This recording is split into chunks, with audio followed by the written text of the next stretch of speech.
Bukod naman sa pagpapaunlad ng kanilang lugar, isa sa mga hamon na kinakarap ngayon ng mga bagong halal na opisyal sa Baganga, Davao Oriental ay ang pagtulong sa mga nasasakupan nito na bumangon mula sa kalamidad. Ang ulat mula kay Eddie Arellano, Davao.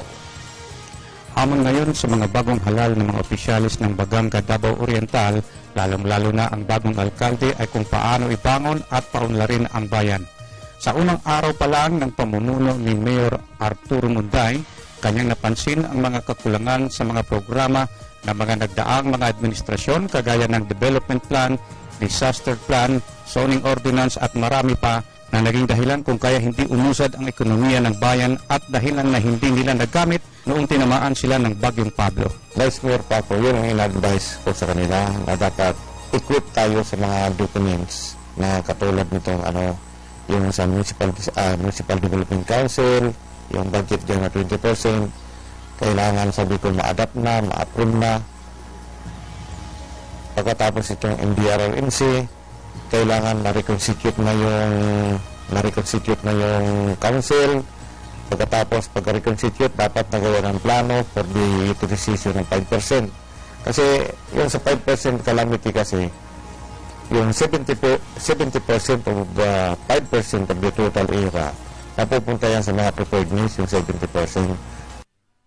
Bago gamitin yan, kailangan mayroong plan kung saan gagamitin yung ikumbali ng 70%. Tapos yung 30%, yung quick response talaga. Yung quick response, may time na magkaroon ng kalamidad, yun ang dapat gamitin. Dahil dito madalian ang kailangan gawin ng bayan upang mapunan ang mga kakulangang ito.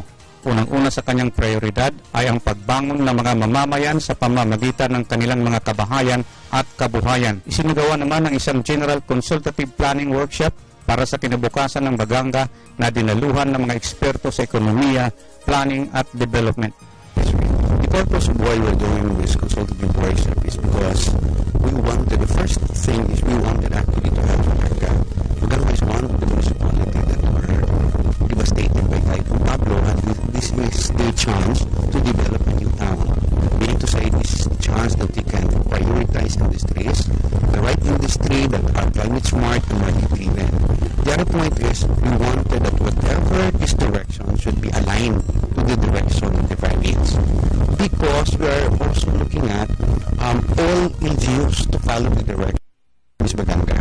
Building Back Better, ito ang sigaw ng buong lalawigan na siya ring sinusunod ng bayan ng Baganga. Para sa Telebisyon ng Bayan, Eddie Arellano.